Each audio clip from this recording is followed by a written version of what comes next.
जय हिंद एवरीवन, आप सभी का स्वागत है हमारे यूट्यूब चैनल पर। और जैसा कि आप सभी बच्चों को पता है, अभी कुछ दिन पहले हमने एक अनाउंसमेंट किया था कि यूट्यूब के ऊपर हम एक फ्री बैच लेके आ रहे हैं उन सभी बच्चों के लिए जो एनडी और सीडीएस के लिए तैयारी कर रहे हैं। तो आज हम स्टार्ट करने वाले हैं बेटा सीडीएस मैथ्स में रेशियो एंड प्रोपोर्शन। सबसे पहले हम क्या करेंगे बेटा, हर टॉपिक का हम जानेंगे बेसिक कि भाई उस पर्टिकुलर टॉपिक का बेसिक क्या है, और उसके बाद हम कुछ पास्ट ईयर्स को देखने वाले हैं। तो सबसे पहली चीज आप सभी बच्चों को जो समझना है इस टॉपिक के अंदर, रेशो होता क्या है, रेशो है क्या। क्योंकि आपको बेटा हर टॉपिक का बेसिक आना बहुत जरूरी है। तो ratio is a comparison of two similar things. ठीक है, दो समान चीजों को जब हम कंपेयर करते हैं उसी को हम क्या बोलते हैं, रेशो बोलते हैं। देखो मैंने ये आपको बोल तो दिया कि भी दो समान चीजों का कंपैरिजन, लेकिन कंपैरिजन कैसे होगा, ठीक है, किस तरीके से आपको जो है कंपैरिजन करना है। एग्जाम्पल के थ्रू आप इस चीज को समझो। मैंने बोला है कि दो समान चीजों का कंपैरिजन, लाइक मैं आपसे बोल रहा हूं कि आपके पास 2 घंटे हैं और आपके पास 4 मिनट है। तो को लैंग्वेज पे ध्यान दो, क्योंकि अगर रेशो के अंदर आप लोगों को ये आ गया कि भाई किस चीज को हम कैसे कंपेयर करते हैं, कंपैरिजन होता क्या है, ठीक है, 50% कमांड आपकी रेशो पे हो जाएगी। मैंने आपको बोला कि भाई what is the ratio of, ratio क्या है, comparison of two similar thing. ध्यान रखो, रेशो क्या है, comparison of two similar thing. और बेटा इसको हम रिप्रेजेंट करते हैं सिंगल कॉलोन से। ध्यान रखो, सिंगल कॉलोन का मतलब क्या है, रेशो। ठीक है, it is a comparison of two similar thing. मैंने आपसे पूछा है कि भाई 2 घंटे और 4 मिनट का रेशो बताओ, what is the ratio of 2 hours with respect to 4 minute. तो ध्यान रखना, जिसका या जिस वैल्यू को बेटा आप कंपेयर कर रहे हो वो हमेशा पहले आएगी, वो हमेशा पहले आएगी। ठीक है, जिसके साथ या जिसके रेस्पेक्ट में आप कंपैरिजन कर रहे हो वो हमेशा बाद में आएगी। या फिर अगर मैं इसको ए अपॉन बी की फॉर्म में लिखूं, ये क्या है, एक तरीके से रेशो, इसी को बेटा आप लिख सकते हो ए रेशो बी। तो ये क्या है, comparison of A with respect to B. ठीक है, इस चीज को ध्यान से समझो। मैंने आपको क्या बोला इसमें, what is the ratio of 2 hour to 4 minute, कि भाई 2 घंटे का 4 मिनट के साथ रेशो क्या है। लेकिन डेफिनेशन हमने अभी तक क्या सीखी, comparison of two similar thing, दो समान चीजों का कंपैरिजन। ये किस में है, आर में, ये किस में है, मिनट में। क्योंकि ये दोनों कैसा है बेटा, यूनिट इनकी अलग अलग है, मतलब हम इनको जो है कंपैरिजन इनका हम नहीं कर सकते। तो पहले हमें इन दोनों को समान क्वांटिटी में या फिर यूनिट में लेके आना पड़ेगा। या तो मैं बेटा कन्वर्ट कर दूं घंटों को मिनट में, और या फिर मिनट को घंटों में। अगर मुझे निकालना है बेटा 2 घंटे, तो 2 घंटे का मतलब कितना है, 120 मिनट। ठीक है, तो 2 घंटे का रेशो, रेशो मतलब हम कंपेयर कर रहे हैं, 120 मिनट को हमने कंपेयर किया किसके साथ, 4 मिनट के साथ।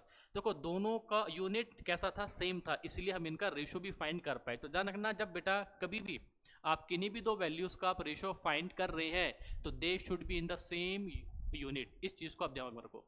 और ध्यान रखना, रेशो का बेटा कोई भी यूनिट नहीं होता है, ठीक है, क्योंकि जो भी यूनिट था वो क्या होगा, रेशो में कैंसल आउट हो जाएगा। तो आपके पास क्या आ गया, यहां से आप बोलोगे 30:1, यानी कि 1 मिनट पे, ठीक है, घंटे का 30 मिनट आपके पास है। बेसिकली इसी को ही हम क्या बोलते हैं, कंपैरिजन बोलते हैं।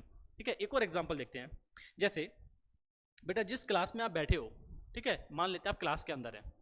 अगर आप क्लास के अंदर है तो आपको पता है बेटा क्लास के अंदर क्या होते हैं, बॉयज और गर्ल्स होते हैं। मान लिया बेटा क्लास के अंदर आपके पास 20 बॉयज हैं और 30 गर्ल्स हैं। अब मैं आपसे क्या पूछ रहा हूँ कि भाई what is the ratio of boys to the girls, मतलब बॉयज का रेशो बताओ गर्ल्स के साथ, मतलब क्या बना, तो comparison of boys with respect to the girls. ठीक है, तो लैंग्वेज को अगर आप ब्रेक करना सीख गए ना बेटा, आपका आधा काम बहुत आसान हो जाएगा। मैंने क्या बोला यहाँ पे कि भाई बॉय का कंपैरिजन करो गर्ल्स के साथ। ठीक है, क्लास के अंदर कितने बॉयज हैं, कितनी गर्ल्स पे।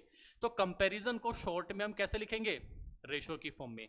तो the ratio of boys with respect to girls, तो जिसका रेशो उसको लिखेंगे पहले, किसका फाइंड करना है हमें, बॉयज का, किसके साथ फाइंड करना है, गर्ल्स के साथ।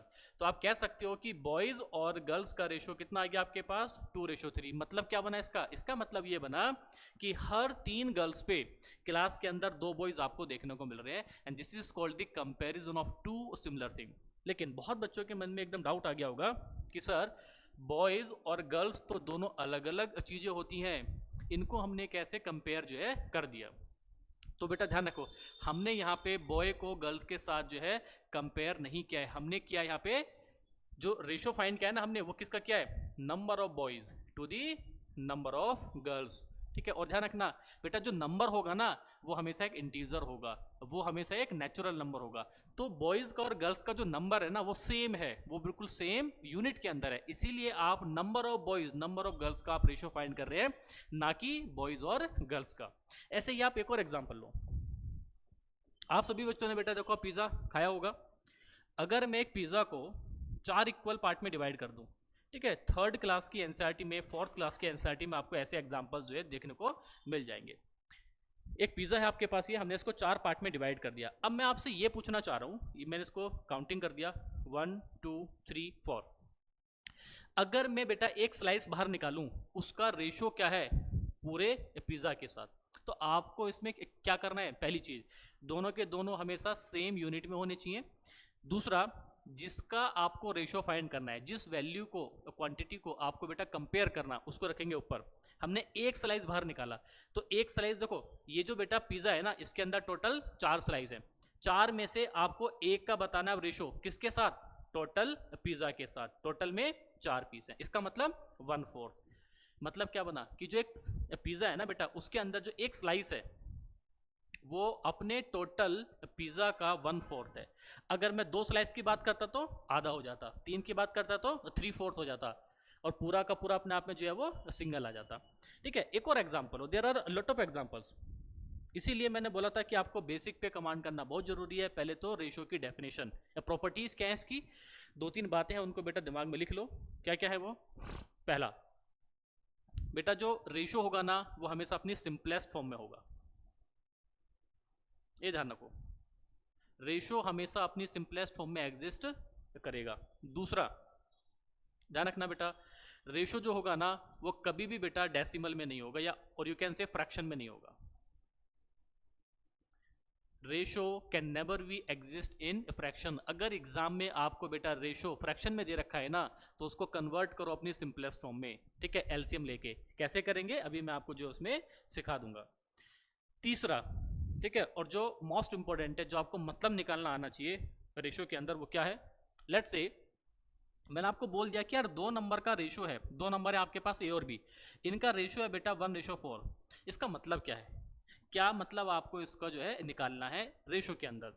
इसका मतलब है कि ए की वैल्यू आप कह सकते हैं 1 है और बी की वैल्यू आप कह सकते हैं 4। देखो ए और बी की वैल्यू जो भी होगी ना बेटा, ए की वैल्यू जो भी होगी ना वो हमेशा बेटा 1 का मल्टीपल होगी, बी की वैल्यू जो भी होगी वो हमेशा 4 का मल्टीपल होगी। ठीक है, इस चीज को आप जो है ध्यान रखो।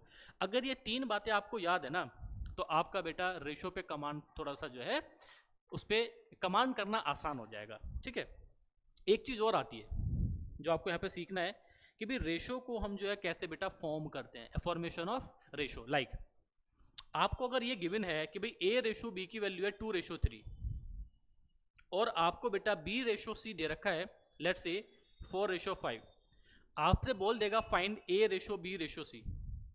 ऐसे क्वेश्चन का बेसिक आपको जो है बहुत बार देखने को एग्जाम के अंदर मिल जाता है। क्या करना है आपको, आप अगर कभी भी आपको बेटा ऐसे 2 रेशो 3 रेशो 4 रेशो और या फिर 5 रेशो अगर आपको ऐसे दे रखे हैं ना, आप एक चीज पे कमांड करो कि अगर मैं इन दोनों रेशो की बात करूं, इसमें क्या कॉमन दिख रहा है आपको, तो आपको दिखेगा बी कॉमन है। अगर बी कॉमन है बेटा, मैंने मतलब क्या बताया, अगर ए और बी आपके पास 2 नंबर हैं तो ए की वैल्यू 1 बी की वैल्यू 4। यहां से क्या मतलब मिला, ए की वैल्यू कितना है 2, बी की वैल्यू कितना है 3, इसमें देखो बी की वैल्यू 4 सी की वैल्यू 5। अब आपको एक चीज देखना है, क्या कोई भी एक नंबर या कोई भी एक वैल्यू, किसी भी एक वैल्यू की क्या बेटा 2 अलग अलग वैल्यूज हो सकती हैं। मान लेते हैं ये आपकी एज थी, ये 2 पर्सन है ए और बी, ये उनकी एज का रेशियो है, तो जो बेटा बी की जो एज होगी ना वो इसमें और इसमें दोनों में सेम होगी हमेशा, यानी कि जो वैल्यू थी, जो एग्जैक्ट वैल्यू थी बी की, वो दोनों में हमेशा सेम होगी।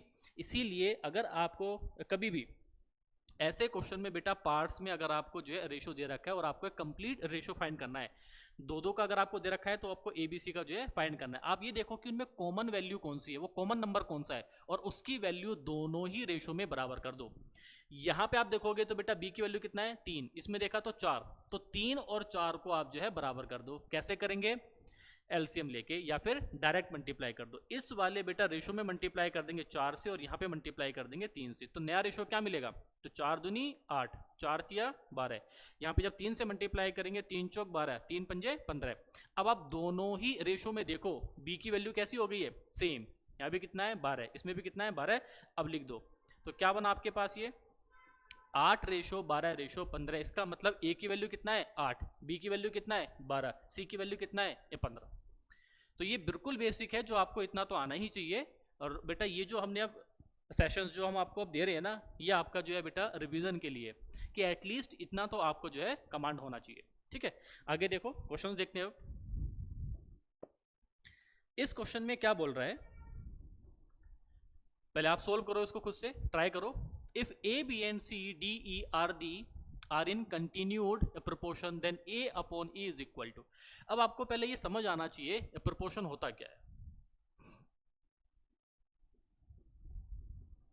प्रोपोर्शन होता क्या है, अगर मैं आपसे बोल रहा हूं ना A B and C are in proportion, तो इसका मतलब क्या होता है, मेन प्रोपोर्शन क्या होता है, थर्ड प्रोपोर्शन जो है वो क्या होता है, या फिर फोर्थ की अगर मैं बात करूं तो वो क्या होता है। जैसे यहाँ पे देखो रेशो, समझ आया, अगर हम दो समान चीजों को कंपेयर कर रहे हैं उसी को हम क्या बोलते हैं, रेशो बोलते हैं। लेकिन अगर वो रेशो बराबर हो जाए, अगर दो वैल्यू का जो रेशो है वो इक्वल हो जाए, ठीक है, यानी कि अगर a अपॉन बी का जो रेशो है अगर वो c अपॉन डी के बराबर हो जाए, अगर बेटा रेशो बराबर हो जाए तो उसी को हम क्या बोलते हैं, प्रोपोर्शन बोलते हैं। और जो उसका साइन होता है वो होता है बेटा डबल कोलोन। ठीक है, ध्यान रखना, सिंगल कोलोन का मतलब क्या है, रेशो, लेकिन अगर मैं डबल कोलोन की बात करूंगा तो उसका मतलब क्या है, प्रोपोर्शन और या फिर इक्वल टू। ठीक है, दोनों ही साइन का हम इस्तेमाल कर सकते हैं। तो a अपॉन बी का जो रेशो है वो c अपॉन डी के बराबर है। तो अगर रेशो बराबर है इसका मतलब क्या बना, दे आर इन प्रोपोर्शन। तो ये आपको याद होना चाहिए और इसको हम लिख सकते हैं a रेशो b बराबर c रेशो d, या फिर आप इसको लिख सकते हैं a ratio b double colon c ratio d। इन दोनों का मतलब क्या है, प्रोपोर्शन। इसका मतलब अगर रेशो बराबर है दे आर इन प्रोपोर्शन, अगर वो प्रोपोर्शन में है इट मींस उनका ये जो रेशो है ना वो क्या होगा, बराबर होगा। क्वेश्चन पे आ जाते हैं। क्वेश्चन में क्या बोल दिया, A B C D are in continued proportion. इसका मतलब तो ए अपॉन बी बराबर सी अपॉन, सॉरी कंटिन्यूड बेटा उसने बोल दिया ना, तो ए अपॉन बी बराबर बी अपॉन सी बराबर सी अपॉन डी बराबर डी अपॉन बी। अगर कभी भी आपको A B C D E F कितने भी नंबर अगर उसने बोला है they are in continued proportion, तो ध्यान रखो उसका मतलब ये होता है। अगर इसका मतलब ये है ना तो आप अपनी मर्जी से कुछ भी मान लो इसको। हमने मान लिया के इक्वल है, क्या पूछा आपसे, ए अपॉन ई।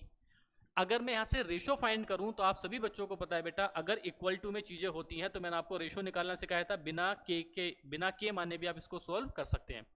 तो a ratio B ratio C ratio D की वैल्यू कितना है, आप बोलोगे b ratio C ratio D ratio E. अब जिनको ये समझ में आ गया बहुत अच्छी बात है, नहीं आया तो बेटा k मान लो। ठीक है, k मान लिया। क्या पूछा आपसे, देखो पहला और लास्ट का a अपॉन ई पूछा है, तो मैं क्या करूंगा, देखो अगर मैं a upon B, b upon C, c upon D और d अपॉन ई अगर इन सब की अगर हम मल्टीप्लाई कर दें तो देखो b से b कैंसिल आउट, c से c कैंसिल आउट, d से d कैंसिल आउट, क्या मिलेगा मुझे, a अपॉन b।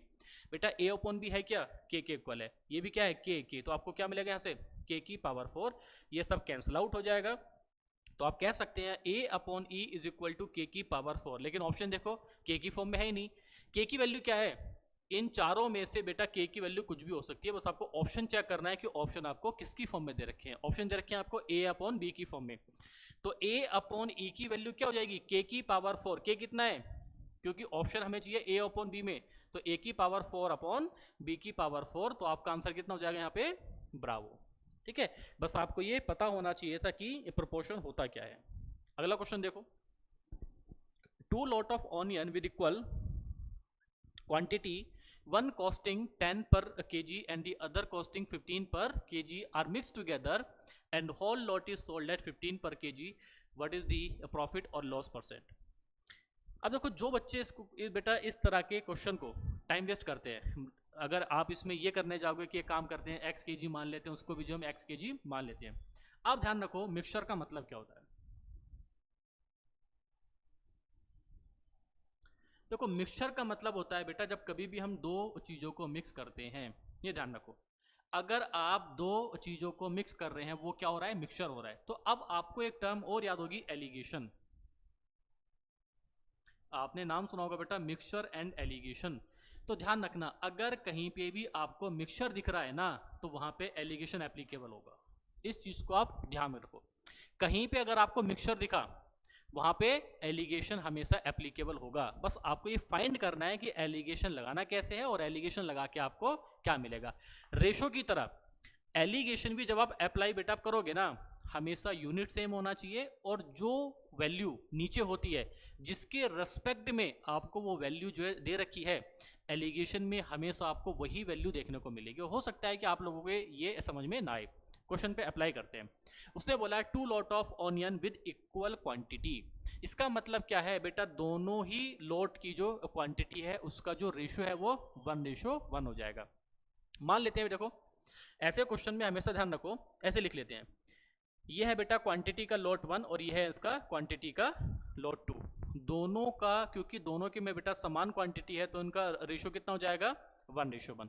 इस वाली को हमने जो अब खरीदा किस पे, 10 पर केजी। ध्यान रखना ये क्या है, रुपीज, लेकिन कैसा, पर क्वांटिटी, पर केजी।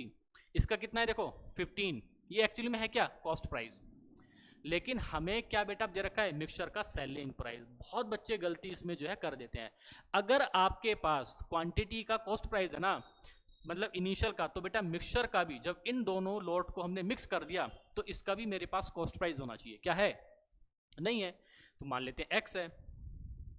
क्या आ जाएगा बेटा, बड़े वाले में से छोटे वाले को माइनस करेंगे, रेशो x माइनस 10। तो ये जो रेशो आता है ये कौन सा आ गया, ये रेशो आपको मिलेगा क्वांटिटी का रेशो, क्योंकि लॉट जो दोनों के दोनों लॉट थे ना बेटा, उसमें क्वांटिटी का रेशो कैसा है, 1:1। तो आप इसको लिख दोगे, दोनों का वैल्यू किसके बराबर हो जाएगी, 1:1। तो यहाँ से आप सोल्व करोगे तो आपके पास आ जाएगा 15 minus X is equal to X minus 10, which is 2x is equal to 25, x is equal to 12.5। यानी कि x की वैल्यू आ गई है क्या आपके पास, कॉस्ट प्राइस किसका, मिक्सचर का। बेटा मिक्सचर का सेलिंग प्राइस कितना दे रखा है आपको, 15 दे रखा है। क्या पूछा है आपसे, प्रॉफिट पूछा है। आपको पता है बेटा प्रॉफिट परसेंट जो हम फाइंड करते हैं हमेशा हम सीपी पे फाइंड करते हैं। कितना ज़्यादा है ये, तो ये ज़्यादा है, 2.5 ज़्यादा है। किससे, 12.5 से, इंटू क्या करेंगे हम इसमें 100 कर देंगे, पॉइंट से पॉइंट हट जाएगा, 25 पंजे 125, 5 दूनी 10, तो आपका आंसर कितना जाएगा इसमें 20%, यानी कि चार्ली आपका आंसर। अगला क्वेश्चन देखो, ये अच्छा क्वेश्चन है। हो सकता है कि आपसे बेटा लैंग्वेज में गलती हो जाए, लेकिन फिर भी एक बार इसको ट्राई करो अच्छे से। क्या बोल रहा है इस क्वेश्चन में, देखो the present age of Ravi's father is 4 time Ravi's present age. 5 years back he was 7 times as old as Ravi was at the time. अच्छा ये अलग क्वेश्चन है, ये तो आसान है, ये इतना टफ नहीं है, ठीक है। वो दूसरा क्वेश्चन है, भी आगे आएगा। The present age of Ravi's father is 4 times Ravi's present age, ठीक है। तो ये मान लेते हैं यहाँ पे क्या इनकी बेटा प्रेजेंट एज है, किस किस की, रवि की और उसके फादर की, या उल्टा कर देते हैं, ठीक है। फादर और बेटा रवि की एज का रेशो। तो आज उनकी एज का रेशो क्या है, जो फादर की एज है ना, उसने क्या बोला है कि जो फादर की एज है वो 4 times है बेटा रवि की एज की। तो फादर और रवि का एज का रेशो कितना आ जाएगा, 4:1। कौन सा ये, प्रेजेंट का रेशो, तो लिख दो 4:1। अगर आप इसको डायरेक्ट लिखना अगर आपको नहीं आता है तो। 5 year back he was 7 time, मतलब आज से 5 साल पहले, यानी कि माइनस का 5 साल। तो फादर और रवि की जो एज का रेशियो है वो बेटा कितना है, he was 7 time as old as Ravi, ठीक है, एट दैट टाइम। तो 5 साल पहले, तो बेटा जो भी उनकी एज रही होगी, ठीक है, 5 साल पहले इनकी एज का रेशियो कितना है, 7:1। अब ये जो पॉइंट है ना, हमने जिस तरीके से बेटा क्वेश्चन को सोल्व किया, आप याद रखो एक चीज जो कि बहुत इंपॉर्टेंट है। अगर आपको ये स्टेटमेंट आता है जो मैं अभी आपको लिखाने वाला हूँ, ध्यान रखना बेटा, आपका बहुत काम आसान हो जाएगा। याद रखो एक पॉइंट, रेशो के अंदर कभी भी अगर आपके पास एक रेशियो है, लेट से ए रेशो बी, अगर मैंने दोनों ही क्वांटिटी में सेम वैल्यू ऐड की है, ये ध्यान रखो, ठीक है, दोनों ही क्वांटिटी में अगर मैं सेम वैल्यू ऐड कर रहा हूं ना, तो जो नया रेशियो आएगा ना बेटा मेरे पास, ये जो डिफरेंस होगा ना सेम होगा। अगर ऐड किया है, अगर माइनस किया है तो तो इनका डिफरेंस हमेशा सेम, मतलब अगर आपने रेशो में दोनों ही बेटा रेशो में सेम वैल्यू ऐड किया ना तो रेशो हमेशा सेम रेट से इंक्रीज होगा, अगर माइनस किया है तो सेम रेट से डिक्रीज होगा। ये आपको याद होना चाहिए। अब देखो एजेस वाले क्वेश्चन में खास बात क्या है, अगर मैं बेटा 5 साल पहले की बात करूं, देखो एज है ना, तो बेटा दोनों की एज हमेशा सेम रेट से इंक्रीज होगी। देखो 5 साल पहले की बात कर रहा है, तो अगर मैं यहां से आगे आऊंगा तो 5 साल आगे आ रहा हूं ना, तो दोनों की एज क्या होगी, 5-5 साल बड़ी है, मतलब दोनों ही रेशो में हमने 5-5 साल ऐड किया है। अगर सेम वैल्यू ऐड कर रहे हैं तो बेटा डिफरेंस जो होगा ना इन दोनों का वो भी सेम होना चाहिए।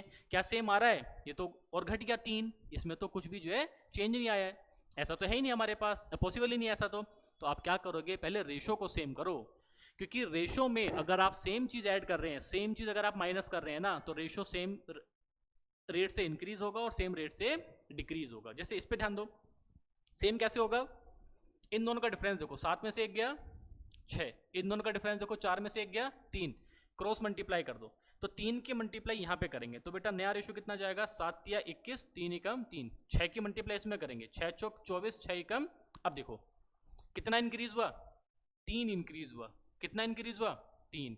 हम इसी चीज की हम बात कर रहे हैं कि अगर रेशो में सेम चीज ऐड की है ना तो बेटा सेम रेट से इंक्रीज होगा। अब इस 3 की वैल्यू कितनी है, कितना इंक्रीज हुआ, ये 5 साल इंक्रीज हुआ, तो ये जो 3 यूनिट आपके हिसाब से आई ना, इसकी वैल्यू है बेटा 5 साल। क्या पूछा उसने, what is the present age of Ravi's father, तो बेटा रवि के पिता की आज की एज कितनी है 24 यूनिट, तो आपको 8 से मल्टीप्लाई कर देंगे, 8 या 24, 8 पंजे 40 साल आपका आंसर। ठीक है चार्ली। देखो अगर आपको बेटा ऐसे ये क्वेश्चन समझ में नहीं आया है ना, तो आप जो जिस मेथड से अगर आप सोल्व करना चाहते हैं आप उससे भी कर सकते हैं। मान लेते हैं बेटा रवि की एज है आर और उसके फादर की एज है एफ। क्या बोला है उसने, आज का जो बेटा फादर की एज है ना वो 4 टाइम्स ऑफ रवि का एज है, यह है इक्वेशन नंबर 1। दूसरा क्या बोला, 5 साल पहले, तो दोनों की एज में से 5-5 साल माइनस कर देंगे। ठीक है, और अब जो एज है ना वो 7 गुना है, फादर की जो एज है वो 7 गुना है, तो यहां से इक्वेशन आपके पास बनेगी f माइनस 5 7r माइनस 35। क्या निकालना है आपको बेटा, फादर की एज निकालनी है, तो मैं r की वैल्यू लिख सकता हूं f/4। ठीक है, तो f/4 माइनस 35, तो बेटा फादर को इधर लेके जाएंगे, 35 को इधर लेके जाएंगे, तो कितना जाएगा ये 30 is equal to 7/4 times of f minus f, तो यहां से कितना जाएगा ये 3/4 f इज इक्वल टू 30। और जब आप यहां से सोल्व करोगे 3 से कितनी बार जाएगा, 10 टाइम जाएगा, 10 4 जा 40, तो फादर की एज कितनी आ जाएगी 40। लेकिन अगर आपको बेटा टाइम बचाना है ना तो आप इस मेथड से सोल्व ना करें तो ही बेटर है। हाँ पहली बार में हो सकता है कि आपको ये वाला मेथड बेटा समझ में ना आए, ठीक है, लेकिन अगर एक बार समझ में आ गया ना तो इससे बेटा कम टाइम में, आधे टाइम में आप इस तरीके से इन क्वेश्चंस को अप्रोच कर सकते हैं।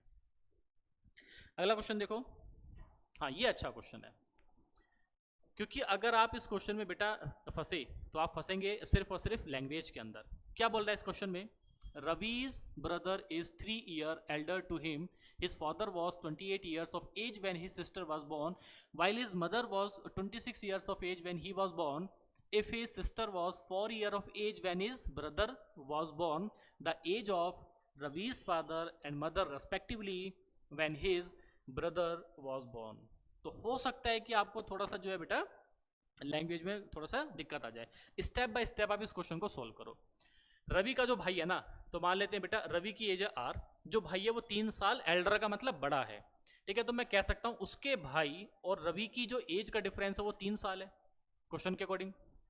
आगे क्या बोला, his father was 28 years of age when his sister was born.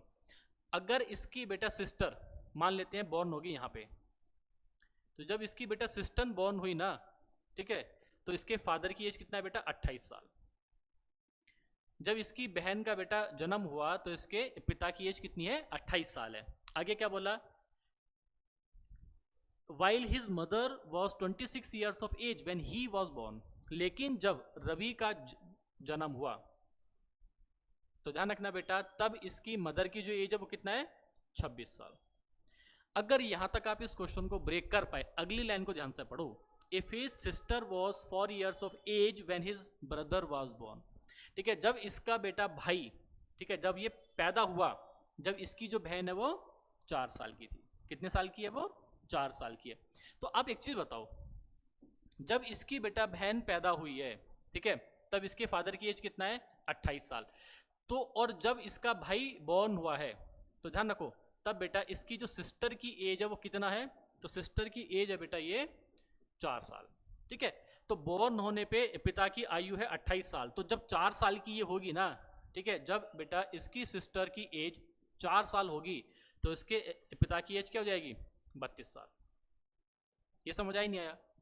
Clear है? क्योंकि उसने क्या पूछा है, जब उसके भाई का जन्म हुआ तब आपको बताना है कि उसके पिता की और उसके बेटा माता की आयु कितनी है। यहाँ पे देखो 32 बेटा कितने ऑप्शन में है? 2 ही ऑप्शन में है। अब एक चीज और ध्यान से समझो, जब बेटा रवि का जन्म हुआ, ठीक है, तो उसकी मदर की एज कितना है? 26। लेकिन आपको पता है कि जो उसका भाई है ना, वो बेटा इससे 3 साल बड़ा है। तो जब इसका जन्म हुआ होगा, जब इसके भाई का बेटा जन्म हुआ होगा, तो इसकी मदर की एज क्या रही होगी? इससे 3 साल कम रही होगी। तो ध्यान रखो, इसकी जो मदर की एज होगी ना उस टाइम पे, वो कितनी होगी? 23 साल हो जाएगी। आपका आंसर कितना हो जाएगा यहाँ पे? अल्फा। इसलिए मैंने बोला कि अगर आप इस क्वेश्चन पे आप फंसे तो बेटा सिर्फ और सिर्फ लैंग्वेज पे आप फंसेंगे। देखो जिस बेटा अभी मैं ऐसे क्वेश्चन की आपको मैंने बताया था, हम इसकी अभी बात कर रहे थे कि अगर आपको दे रखा है A ratio B is equal to 2:3, B ratio C is equal to 5:7 and C ratio D is equal to 3:10, then what is A ratio D? तो कोई यार रेशो निकालने के ना बहुत तरीके हैं, ठीक है, लेकिन बेसिक आसान देख लो। A रेशो B आपको दे रखा है 2:3, B रेशो C आपको दे रखा है यहाँ से 5:7 और C रेशो D आपको दे रखा है 3:10। अगर कभी भी आपको रेशो बेटा इस सीक्वेंस में दे रखा है और आपसे पूछा है कि पहले और आखिरी वाले का रेशो निकालो, सबकी मल्टीप्लाई कर दो, देखो इसका मतलब यही है ना कि अगर मैं A upon B, B upon C और C अपॉन D की सबकी मल्टीप्लाई कर दूं तो मुझे क्या मिल जाएगा? A upon D। तो इस सबकी मल्टीप्लाई मतलब 2/3, 5/7, 3/10, 3 से 3 कैंसिल आउट, 5 2 10, 2 से 2 कैंसिल आउट, B से B कैंसिल आउट, C से C कैंसिल आउट। तो क्या मिला आपके पास? A रेशो D, यानी कि A अपॉन D, जिसकी वैल्यू कितना है बेटा? 1/7। आपका आंसर दैट इज अल्फा। ठीक है, अगला क्वेश्चन देखो। देखो वेरिएशन के बेटा जो क्वेश्चन है ना, ये आपको अलजबरा के अंदर भी देखने को मिल सकते हैं। ठीक है, तो कुछ क्वेश्चन मैंने इसके डाले हुए हैं अलजबरा के अंदर, और जो उसके कुछ क्वेश्चंस है वो मैंने इसके डाले हुए हैं रेशो के अंदर या प्रोपोर्शन के अंदर। क्या बोल रहा है आपसे कि the height of tree varies as the square root of its age. ठीक है, व्हेन बिटवीन 5 to 17 ईयर्स। एक ट्री है, ट्री की जो हाइट है ना वो बेटा डायरेक्ट डिपेंड कर रही है स्क्वायर रूट ऑफ उसकी एज पे। कब तक? जब उस ट्री की एज है 5 से 17 के बीच में। तो आपको पता है कि वेरिएशन वाले क्वेश्चंस में जब हम ये बेटा प्रोपोर्शन का साइन हटाते हैं, वेरिएशन का जब हम ये साइन हटाते हैं तो हमेशा एक कांस्टेंट टर्म आ जाती है। उसने क्या बोला है? When the age of the tree is 9 years, जब उस ट्री की एज 9 साल है, इट्स हाइट इज 4 फीट। तो उसकी हाइट कितनी थी? हाइट है 4 साल, मतलब 4 फीट, एज कितना था? 9 साल। इसका मतलब यहां से आप कह सकते हो बेटा के की वैल्यू कितना जाएगा यहाँ से? 4/3। वेरिएशन के क्वेश्चन में पहले हमेशा जो कांस्टेंट वैल्यू होती है आपको उसकी वैल्यू फाइंड करनी होती है। उसके बाद देखो अब क्या बोला इसने, what will be the height, आपको h फाइंड करना है, is equal to k times of under root a। आपको h फाइंड करना है कब? k की वैल्यू आपको पता है 4/3। कब? When the height of tree is the age of is 16 years. जब उस ट्री की जो एज है ना कितनी है? वो 16 साल है, 17 से कम है। इसका मतलब बेटा अंडर रूट 16, तो इसकी वैल्यू कितना जाएगा आपके पास? ये जाएगा 16/3 which is equal to 5 complete 1/3 feet. लेकिन देखो इसकी फॉर्म में ऑप्शन है नहीं, तो आपको ये क्या पता होना चाहिए? आपको ये पता होना चाहिए कि 1 फीट के अंदर कितने होते हैं? 12 इंचेस होते हैं, और यू कैन से 60, ठीक है, सेंटीमीटर होते हैं। ये आपको पता होना चाहिए। तो हमने क्या काम करा, हम इसको लिख सकते हैं 5 फीट, और ये जो बेटा 1/3 फीट था ना, हमने यहाँ पे 12 से मल्टीप्लाई करके इंच में कन्वर्ट कर दिया, तो दैट इज 4 इंच। तो आपका आंसर कितना हो जाएगा यहाँ से? अल्फा। अगला क्वेश्चन देखो, the ratio of ages of A and B is 2:5। ठीक है, ए और बी का जो एज का रेशियो है वो कितना है? 2:5 है, and the ratio of age of B and C is 3:4। तो ए और बी का जो एज का रेशियो है वो कितना है 2:5, और बी और सी का जो एज का रेशियो है वो कितना है 3:4। क्या बताया था मैंने कि अगर कभी भी आपको ए बी सी का एज का रेशियो निकालना है या ए बी सी की अगर आपको वैल्यू फाइंड करनी है, कॉमन देखो, कॉमन क्या है बी को सेम कर दो। कैसे करेंगे? डायरेक्ट या 3 से मल्टीप्लाई करके या 5 से मल्टीप्लाई करके। तो ए रेशो बी रेशो सी डायरेक्ट लिखो, 3 दूनी 6, 3 पंजे 15, 5 दिया 15 ऑलरेडी आ चुका है, 5 चौक 20 आपका आंसर। तो 6 15 20 यानी कि अल्फा आपका आंसर आ जाएगा। अगेन बहुत अच्छा क्वेश्चन है ये भी। क्या बोला आपसे इस क्वेश्चन में कि x plus Y ratio x minus Y is equal to 3:5। ठीक है, x plus Y upon x minus Y is equal to 3/5 and X Y is equal to positive. अगर आपको दे रखा है कि जो x इंटू वाई है ना वो कैसा है बेटा, पॉजिटिव है, तब आपको बताना है कि इनमें से x और y का कौन सा स्टेटमेंट आपको जो है ठीक मिल रहा है। तो पहले इस पे कमांड करते हैं। आपको पता है बेटा यहाँ पे आप लगा सकते हैं कंपोनेंटो एंड डिविडेंटो। वो क्या होता है कि कभी भी अगर आपको एक रेशो दे रखा है a/b बराबर c/d, तो अगर मैं कंपोनेंटो का बेटा मतलब होता है कि मैं न्यूमरेटर में से डिनोमिनेटर को माइनस कर दूं। ठीक है, कंपोनेंटो में ऐड करेंगे और डिविडेंडो में हम क्या करेंगे, उसको डिनोमिनेटर को माइनस करेंगे। तो जब हम दोनों को एक साथ अप्लाई करते हैं तो ये बनेगा a plus B upon a minus B बराबर c plus D upon c minus D. कंपोनेंटो का मतलब डिनोमिनेटर को न्यूमरेटर में ऐड कर दिया बस। डिविडेंडो का मतलब डिनोमिनेटर को आपने न्यूमरेटर में से माइनस कर दिया, और दोनों को एक साथ अगर आपने बेटा अप्लाई किया तो a plus B upon a minus B और c plus D upon c minus D. ध्यान रखना वो दोनों तरफ अप्लाई होती है। तो जब हमने यहाँ पे बेटा कंपोनेंटो एंड डिविडेंडो लगाया, डिनोमिनेटर को ऐड करेंगे तो कितना मिलेगा आपके पास 2x।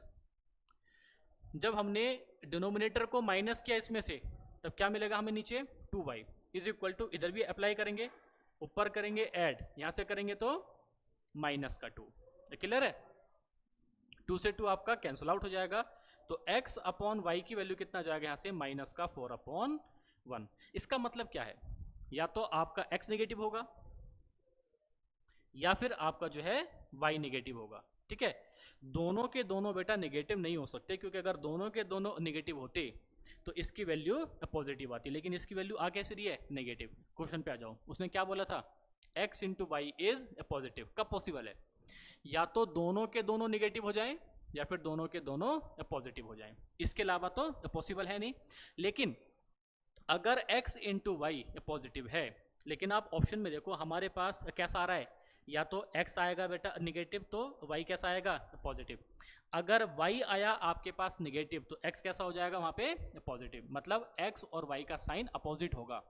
लेकिन अगर आपको x इंटू वाई क्या चाहिए, पॉजिटिव चाहिए, तो x और y का जो साइन है वो सेम होना चाहिए, आइदर नेगेटिव और आइदर पॉजिटिव। इसका मतलब क्या होगा, इसका मतलब ये होगा कि इस इक्वेशन के लिए जो आपको ऑप्शन में दे रखी है x और y की कोई भी वैल्यू आपके पास यहाँ पे नहीं है, तो आपका आंसर क्या हो जाएगा, डेल्टा।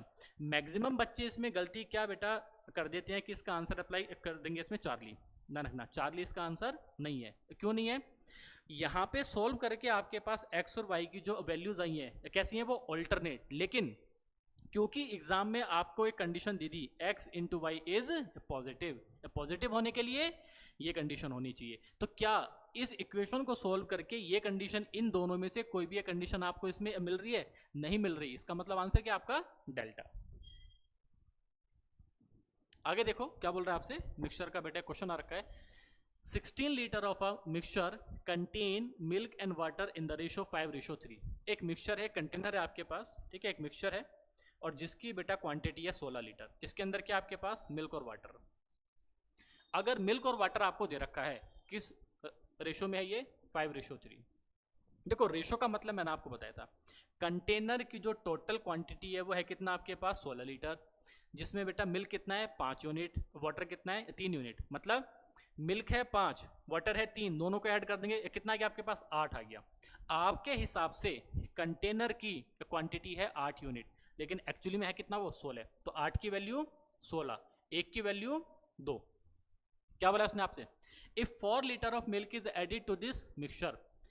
अब देखो मिक्सचर में एक खास बात होती है, आप ध्यान रखो, अगर आपको बेटा मिक्सचर का क्वेश्चन दिख रहा है एग्जाम के अंदर, आप ध्यान रखो मिक्सचर जो भी आपको दे रखा है, जैसे यहाँ पे आपको दे रखा है मिल्क और वाटर, तो अगर मैं इस मिक्सचर के अंदर मिल्क ऐड करूंगा ना, तो बेटा वो मिल्क में आके ही जो है ऐड होगा, वाटर पे कोई फर्क नहीं आएगा। अगर मैंने इसमें से पानी बाहर निकाला, तो ध्यान रखना मिल्क की क्वांटिटी पे कोई फर्क नहीं आएगा, सिर्फ और सिर्फ वाटर की बेटा जो क्वांटिटी होगी वो घट जाएगी। यानी कि मिक्सचर जो होगा ना, मिक्सचर में हमेशा सेम क्वांटिटी में ही वो जो मिक्सचर है, वो जो लिक्विड है, वो बेटा सेम लिक्विड में जाके ही मिलेगा और उसी से जो है वो बाहर आएगा, बस आप ये ध्यान रखो। तो जब मैंने इसमें 4 लीटर बेटा मिल्क ऐड किया, तो मिल्क आके मिलेगा मिल्क में। अच्छा मिल्क था कितना 5 यूनिट, तो अगर एक की वैल्यू 2 है तो 5 की वैल्यू कितना जाएगी 10 लीटर। अगर एक की वैल्यू 2 है तो बेटा पानी कितना इसमें 3, तो 3 की वैल्यू कितना जाएगा यहाँ से 6 लीटर। ठीक है, टोटल देखो 16 हो गया। अब उसने क्या बोला है कि मैंने 4 लीटर इसमें क्या ऐड कर दिया, पानी ऐड कर दिया, सॉरी मिल्क ऐड कर दिया। मिल्क बेटा इसमें था कितना मिल्क 10, 10 में 4 ऐड कर दिया, कितना हो गया 14 रेशो। क्या मिल्क पे कुछ फर्क आएगा, कुछ भी नहीं आएगा, क्योंकि हमने सॉरी वाटर पे क्या बेटा कुछ फर्क आएगा, बिल्कुल भी नहीं आएगा। क्यों, क्योंकि हमने इसमें जो है मिल्क ऐड किया है। तो इसमें पानी कितना है 16, तो आपका जो रेशो हो जाएगा नया वो कितना हो जाएगा यहाँ से 7:3। आपका आंसर दैट इज ब्रावो। ठीक है, लास्ट क्वेश्चन देखो बेटा क्या बोल रहा है आपसे, if A ratio B is equal to 3:5 and B ratio C is equal to 7:8 then 2A ratio 3B ratio 7C is equal to। देखो आपको इसमें दे रखा है कि भाई A रेशो B की जो वैल्यू है वो कितना है 3:5 और B रेशो C जो आपको दे रखा है यहाँ पे वो कितना है 7:8। तो पहली चीज तो यहाँ पे आपको निकालना आना चाहिए A ratio B ratio C। आपको दिख रहा है बेटा B क्या होना चाहिए सेम होना चाहिए, तो यहाँ पे क्या करेंगे 7 से मल्टीप्लाई, यहाँ पे क्या करेंगे 5 से मल्टीप्लाई, 7 तिया 21, 7 पंजे 35, 5 सत्ते 35 ऑलरेडी आ चुका है, 5 अट्टे 40। ये आपके पास आ गया A ratio B ratio C। लेकिन आपसे क्या पूछा है twice of A, thrice of B and 7 times of C। यहाँ पे 2 से मल्टीप्लाई, जब हमने 2A 3 times of B and 7 times of बेटा C फाइंड करा, तो हमारे पास रेशो क्या आएगा 2 1 जा 2, 2 2 जा 4, रेशो 3 पंजे 15 का 5 हाथ से लगा और 1 3 4 और 1 10, 105 रेशो 7 चौक 28 यानी कि 280।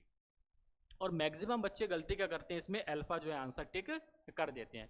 मैंने अभी आपको एक बात बेटा इसमें बताई थी कि रेशो हमेशा अपनी सिंपलेस्ट फॉर्म में होना चाहिए। किस में होगा, हमेशा अपनी सिंपलेस्ट फॉर्म में होना चाहिए। तो बस ये चेक करो क्या ये अपनी सिंपलेस्ट फॉर्म में है, नहीं है। 7 से इसको डिवाइड करो, 7 6 जा 42, 7 1 जा 7, 7 5 जा 35, 7 4 जा 28। तो आपका आंसर कितना हो जाएगा 6 15 and 40 and that is 4P। तो बेटा ध्यान रखना है इस फ्री बैच में ना हम बेसिक कॉन्सेप्ट के साथ साथ बेटा पास्ट ईयर्स को भी हम इसमें डिस्कस करने वाले हैं। जो सेशंस होंगे हमारे बेटा बिल्कुल स्मॉल होंगे ताकि आप इनको इजीली अच्छे से पढ़ पाएँ, आप अपना जो है रिवाइज कर पाएँ। और बेटा ऐसे ही और वीडियोस के लिए आप हमारे साथ जुड़े रहिए, आप पढ़ते रहिए। तब तक के लिए जय हिंद।